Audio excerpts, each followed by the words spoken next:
नमस्कार। MA final इतिहास के प्रथम पेपर राजस्थान का इतिहास में मैं डॉक्टर शिल्पा मेहता आज आपके साथ जो पुरातात्विक स्रोतों के बारे में हम जो जानकारी हासिल कर रहे थे उसी को आगे हम इस प्रक्रिया को बढ़ाएंगे। इस वीडियो में हम लोग जिन स्रोतों की बात करने वाले हैं वो है ताम्रपत्र, सनद, रुक्के, फरमान। इसके अलावा जो संग्रहालय हैं जहाँ पर हमारे को ये सारी चीज़ें मिलती है, खरीता, रिपोर्ट्स, परवाना, इनके बारे में हम लोग डिस्कस करेंगे। हम जानकारी हासिल करेंगे कि ये पुरातात्विक स्रोत हमारे लिए कैसे इम्पॉर्टेंट है। राजस्थान के इतिहास स्रोत के रूप में ताम्रपत्रों का एक बहुत ही महत्वपूर्ण स्थान है। ये ताम्रपत्र प्रायः राजा अथवा ठिकाने के सामंतों द्वारा प्रदान किए जाते थे। ज़्यादातर ये इनाम, इकराम, दान, पुण्य, जागीर आदि अनुदानों को ताम्रपत्रों पर खुदवाकर प्राप्तकर्ता को दे दिया जाता था, जिसे वह संभाल कर सुरक्षित रखता था।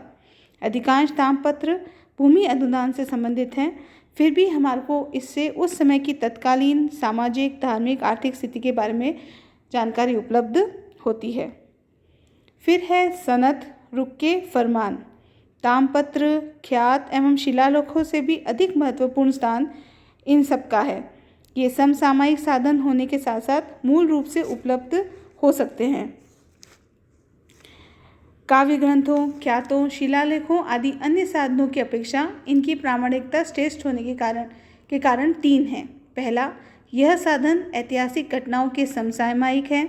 यह उन व्यक्तियों द्वारा लिखे या लिखाए गए हैं जो स्वयं उन घटनाक्रम में कार्यरत थे और इनमें परिस्थितियों का यथातथ्य वर्णन भी हमें मिलता है। इनका महत्व अन्य साधनों से कहीं अधिक बढ़कर है। इनमें एक और जहाँ हमें समसामयिक जानकारी मिलती है, वहीं हमें उस समय की राजनीतिक परिस्थितियों का भी पता लगता है।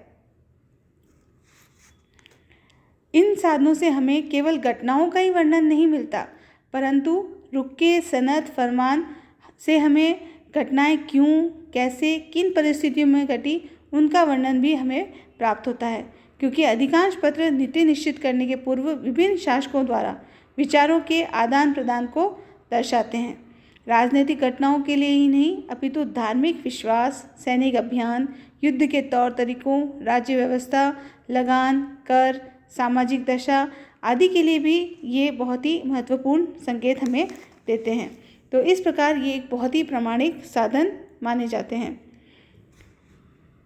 राजकीय संग्रहालय में भी यथेष्ट ऐतिहासिक सामग्री हमारे को उपलब्ध होती है। इसमें राष्ट्रीय पुरा अभिलेखागार नई दिल्ली में आधुनिक राजस्थान के इतिहास से संबंधित काफ़ी साधन सामग्री सुरक्षित है। ईस्ट इंडिया कंपनी के फॉरेन डिपार्टमेंट की 2 शाखाएं सीक्रेट पॉलिटिकल में विभिन्न देशी राजाओं से संबंधित पत्र व्यवहार और प्रतिवेदन सुरक्षित है, जिनसे हमें तत्कालीन राजस्थान की राजनीतिक, आर्थिक, सामाजिक स्थिति के बारे में विशेष वर्णन प्राप्त होता है। तो ये जो विभाग है ये फॉरेन डिपार्टमेंट कंसल्टेशंस के नाम से जाना जाता है। फिर एक और बहुत ही इम्पोर्टेंट हमारा संग्रहालय है, वो है राजकीय पुरातत्व संग्रहालय, जो बीकानेर में स्थित है।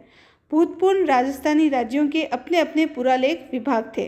राजस्थान निर्माण के कुछ वर्षों बाद इन सबको एकत्रित कर बीकानेर में केंद्रित कर दिया गया, किंतु अब भी वहाँ पर विभिन्न राज्यों की पुरालेख सामग्री अलग अलग अनुभागों के रूप में व्यवस्थित है। राजस्थान के विभिन्न निजी संग्रहों से आई हुई सामग्री नॉन आर्काइवल रिकॉर्ड्स के अंतर्गत आती है। यहाँ पर सुरक्षित सामग्री में फरमान, निशान, सनद, अखबारात, वकील रिपोर्ट, खतूत, मंतफरीक, खरीता, ड्राफ्ट खरीता, परवाना आदि हमारे को प्राप्त होते हैं। बीकानेर में अवस्थित राजकीय पुरा संग्रहालय राजस्थान राज्य पुरा अभिलेखागार बीकानेर के नाम से जाना जाता है। इनके विभाग जयपुर, अजमेर, जोधपुर, उदयपुर, भरतपुर, कोटा, अलवर आदि कई स्थानों पर रिकॉर्ड दफ्तर हैं, जहाँ पर इनसे संबंधित और स्थानीय संबंध से संबंधित कागजात सुरक्षित रखे गए हैं।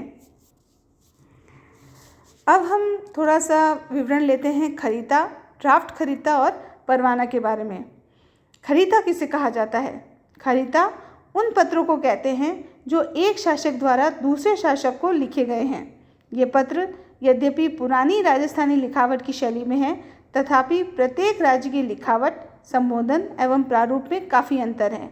इन पत्रों से शासकों की नीति, उनका मुगलों मराठों से संबंध, राजाओं के गुप्त समझौते आदि के बारे में ज्ञान हमें प्राप्त होता है। साथ ही इन खरीदों से राजस्थान राज्य के आपसी संबंधों के बारे में भी विस्तृत प्रकाश पड़ता है। ड्राफ्ट खरीदा व परवाना। जयपुर के शासक द्वारा भेजे गए खरीदों व परवानों की प्रतिलिपियाँ ड्राफ्ट खरीदा व परवाना के नाम से जानी जाती है। ये पत्र तत्कालीन राजनीतिक स्थिति, विभिन्न राज्यों के पारस्परिक संबंध, सैनिक कार्रवाइयों, संधियों आदि के बारे में बोध कराते हैं। अर्जदाश्त। विभिन्न राज्यों के सामंतों व अधिकारियों द्वारा जयपुर के शासक को लिखे गए पत्र व अर्जियाँ जो है वो अर्जदाश्त कहलाती है। अखबारात भी एक और सोर्स होते हैं। ये एक बहुत ही महत्वपूर्ण साधन है। ये मुगल दरबार द्वारा प्रकाशित दैनिक बुलेटिन का संग्रह है। इसके द्वारा मुगल दरबार की महत्वपूर्ण नियुक्तियाँ व राज्य दरबार की कलाकृतियाँ आदि का हमको ज्ञान होता है। शासक जो पत्र अपने अधीन कर्मचारियों व अन्य कर्मचारियों को भेजते थे वे परवाना कहलाते थे। इन पत्रों में राजस्थान के विभिन्न राज्यों की राजनीतिक दशा का विस्तृत वर्णन हमको मिलता है। जयपुर के अतिरिक्त अन्य अनुभागों तथा मेवाड़, जोधपुर और कोटा में भी हमें यथेष्ट जानकारी मिलती है। इनको हम मुख्य रूप से 4 भागों में बांट सकते हैं। परवाना जो है वो मुख्य रूप से 4 भागों में बांटा जा सकता है: 2 वर्की, जमाबंदी, मुल्की और तल्की। सबसे पहले हम देखते हैं 2 वर्की क्या है। 2 वर्की से तात्पर्य 2 परतों वाले दस्तावेजों से है। ये तिथिवार व विषयवार जमे हुए हैं। इन पत्रों में मुख्य रूप से दैनिक प्रशासन, युद्ध की तैयारियों का खर्चा, कच्चे माल को एक स्थान से दूसरे स्थान पर भेजना, युद्ध स्थल में घायलों के उपचार आदि विषय पर प्रकाश डाला गया है। जमाबंदी ये राजस्व संबंधी पत्र हैं और इन अधिकांश पत्रों में मासिक व वार्षिक चुंगी व जंगलात का हिसाब है। इन पत्रों में अनेक नए व पुराने करों के बारे में हमें वर्णन मिलता है। मुल्की इनमें बहियों के रूप में 3 वर्ष से लेकर 10 वर्ष तक का हिसाब मिलता है। इसमें राज्य की आमदनी, परगने, युद्ध अभियान, कर्मचारियों के वेतन का पूरा खर्चा हमें प्राप्त होता है। और अंतिम है तल्की। इन पत्रों में राजाओं की आज्ञाएं व अन्य राज्य के शासकों, सामंतों व अन्य कर्मचारियों को भेजे हुए पत्रों की नकलें हैं। अधिकतर पत्र कूटनीतिक या राजनीतिक घटनाओं से संबंधित है और समकालीन घटनाओं से संबंधित अच्छा वर्णन हमारे को इसमें मिलता है। तो इस प्रकार हम देखते हैं कि ये जो सारे स्रोत हैं वो हमें उस समय की तत्कालीन राजस्थान की स्थिति, सामाजिक स्थिति, धार्मिक स्थिति, राजनीतिक स्थिति, इन सब के बारे में पूरा वर्णन हमें प्रदान करते हैं। तो राजस्थान के इतिहास को जानने के लिए ये बहुत ही इम्पोर्टेंट साधन है। धन्यवाद।